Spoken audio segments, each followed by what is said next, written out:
Assalamualaikum students, welcome to my channel. This is me Batul and you are watching Maths Corner with Batul. Today we are going to start the mathematics of class 9th, unit 1, matrices and determinants, and today we are going to discuss about exercise 1.1. Okay? Before starting our lesson we should a little bit know how about matrices and determinants. Okay? What is matrices and determinants. ठीक है, तो थोड़ा बहुत हमें matrices के बारे में know how होना ज़रूरी है. तो सबसे पहले मैं बता देती हूँ कि मैट्रिसेस होती क्या है. ठीक है, क्वेश्चन नंबर 3 है हमारे पास. Find the value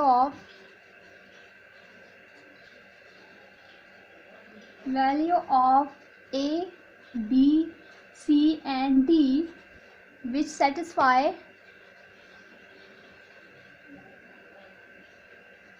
the matrix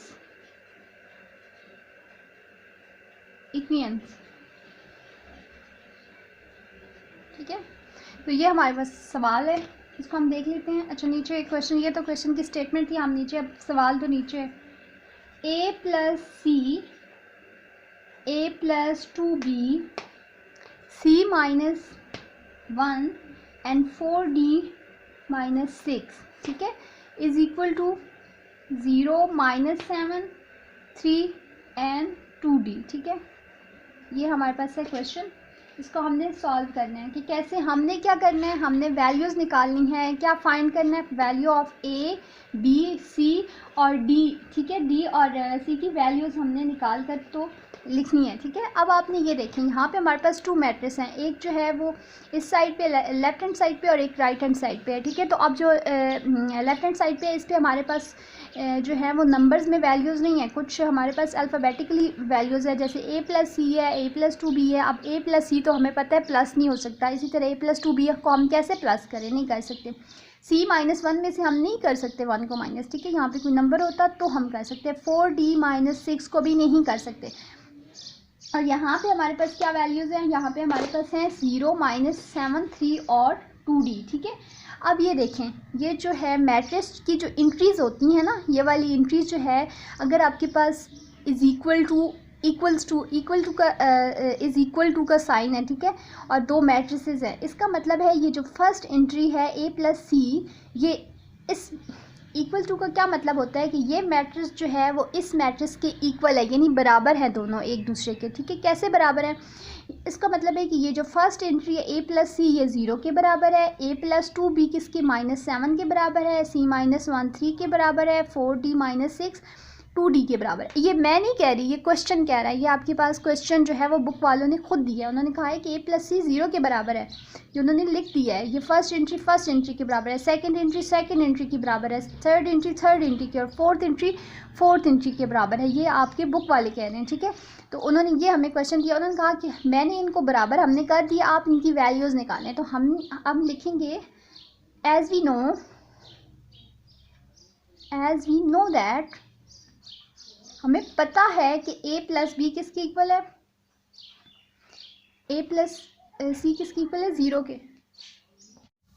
अब यहाँ पे हमारे पास a plus c is equal to 0 है. ठीक है, तो ये हमारे पास क्या है कि बुक में हमारे पास जो है वो दी हुई थी. ठीक है, कि a प्लस सी जो है वो 0 है, तो हमने लिख दिया एज वी नो दैट कि a plus c is equal to 0 के. तो ठीक है, अब हमने क्या करना है कि अब हमें पता है, इसको हम इक्वेशन 1 का नाम देंगे. अब हमने पता है कि a प्लस 2b किसकी इक्वल है, -7 के, और c -1 किसकी इक्वल है, 3 के, और 4d minus 6 is equal to 2d के. ठीक है, अब आपने क्या करना है कि यहाँ पे हमारे पास 3 4 इक्वेशन हो गया. तो सबसे पहले ये देखिए, हमारे पास अगर मैं c की जो है वो वैल्यू निकालूँ, क्योंकि c हमारे पास है c -1 इज इक्वल टू 3, तो मैं यहाँ पे लिखती हूँ फ्राम इक्वेशन 3. मैंने इक्वेशन 3 जो है वो उठा लिए, मैंने इन सबको एक नाम दे दिया. ये फर्स्ट इक्वेशन है, ये सेकंड, थर्ड एंड फोर्थ. तो फ्रॉम इक्वेशन 3 मैंने 3 इक्वेशन को जो है वो उठा लिया, वहाँ से c -3 यहाँ पे लिख लिया. ठीक है, अब मैं क्या करती हूँ, सी की वैल्यू निकाल लेती हूँ क्योंकि मुझे ए बी और सी तीनों की निकालनी है। तो सी की वैल्यू क्या करते हैं, ये देखिए सी को मैं इसी साइड पे लिखती हूँ, यहाँ पे -1 है तो -1 को मैं इस साइड पे लेके आती हूँ 3 के साथ, क्योंकि ये सी के साथ तो माइनस नहीं हो सकता, तो हम इसको इक्वल टू के इस साइड पे राइट हैंड साइड पे 3 के साथ ले आते हैं। कोई भी नंबर जब इधर से इधर शिफ्ट होता है, जब अब -3 को इधर से मैं इस साइड 3 के साथ लगाऊंगी तो यहाँ पे ये आके प्लस हो जाएगा, ठीक है। अगर ये सी के साथ प्लस हो रहा होता तो ये 3 के साथ आकर माइनस हो जाता। अब यहाँ पे ये सी के साथ माइनस हो रहा है तो इसका मतलब है यहाँ पे इस साइड पे आके ये प्लस हो रहा है। सी इज इक्वल टू 3 + 4, तो सी हमारे पास क्या आ गया, 4 की इक्वल आ गया, तो सी की वैल्यू हमारे पास निकल आई है, ठीक है। अब हम सी की वैल्यू जो है इसको जो है वो इस्तेमाल करते हुए हम ए बी और सी की भी डी की भी निकाल सकते हैं। तो डजेंट मैटर कि आप पहले सी की निकाल रहे हैं ए की निकाल रहे हैं, कोई इससे फ़र्क नहीं पड़ता, ठीक है। अब मैं क्या करती हूँ कि अब हमारे पास सी की वैल्यू निकल आई है, इसको मैं इक्वेशन 5 का नाम दे देती हूँ, ठीक है। मेरे पास ये 1 है, ये 2 है, ये 3 और ये 4 है। फिर इक्वेशन 3 में से मैंने सी की वैल्यू निकाली और इसको इक्वेशन 5 का नाम दिया। अब मैं क्या करूँगी, पुट द वैल्यू ऑफ सी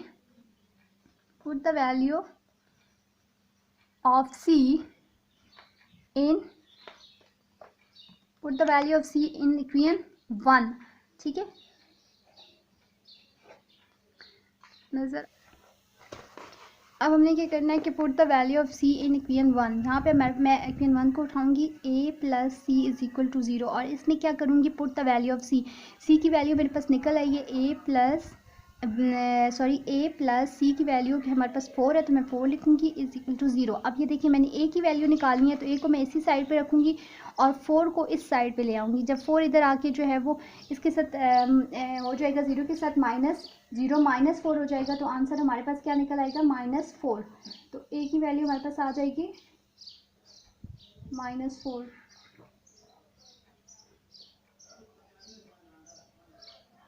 ठीक है।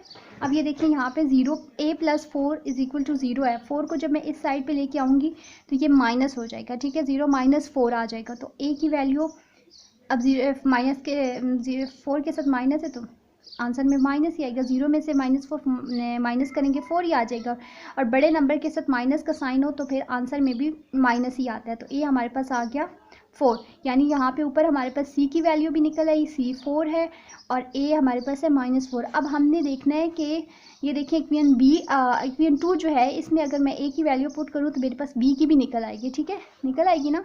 तो अब हम क्या करते हैं कि मैं लिखती हूँ from put the value of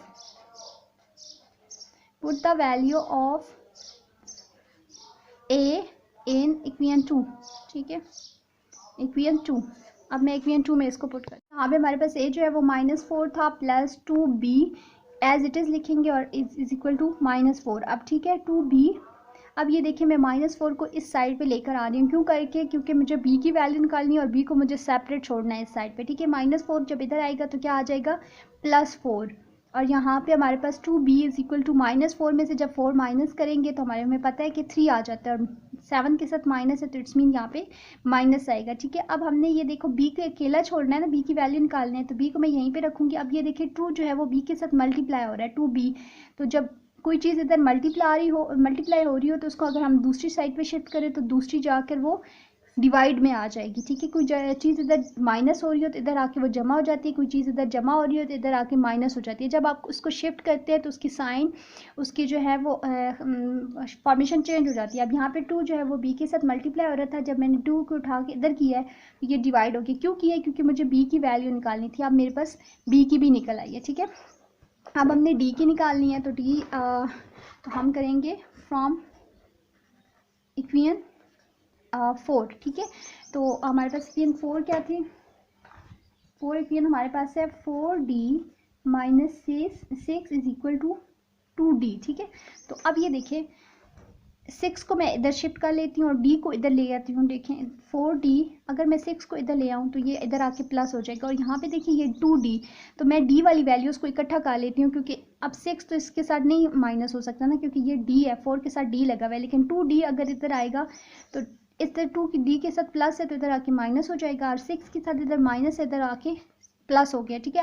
अब ये दोनों माइनस हो सकते हैं क्योंकि 4 के साथ भी d है और 2 के साथ भी d है, तो दोनों d वाली वैल्यूज़ है। 4d में से 2d माइनस करेंगे तो हमारे पास आ जाएगा 2d इज इक्वल टू 6, ठीक है। और साइन जो है वो प्लस का ही आएगा क्योंकि 4 बड़ा नंबर है, उधर प्लस का साइन है। फिर यहाँ पे हम डी को इधर सेपरेट रखेंगे और 2 को मैं इधर शिफ्ट, यहाँ पे 2 डी के साथ मल्टीप्लाई हो रहा है तो इधर आके ये डिवाइड हो जाएगा। तो यहाँ पे इसको हम कैंसिल करेंगे, 2 3 आर 6, तो डी इज़ इक्वल टू 3। तो ये हमारे पास डी की वैल्यू आ गई। तो ये हमारे पास ए आया है हमारे पास -4, ठीक है। और बी हमारे पास आया है -3/2, सी हमारे पास आया है 4 और डी की वैल्यू हमारे पास है 3। तो ये हमारा क्वेश्चन नंबर 3 जो है वो कंप्लीट हो गया। होपफुली आपको पसंद समझ आया होगा। मिलते हैं अपनी नेक्स्ट वीडियो में।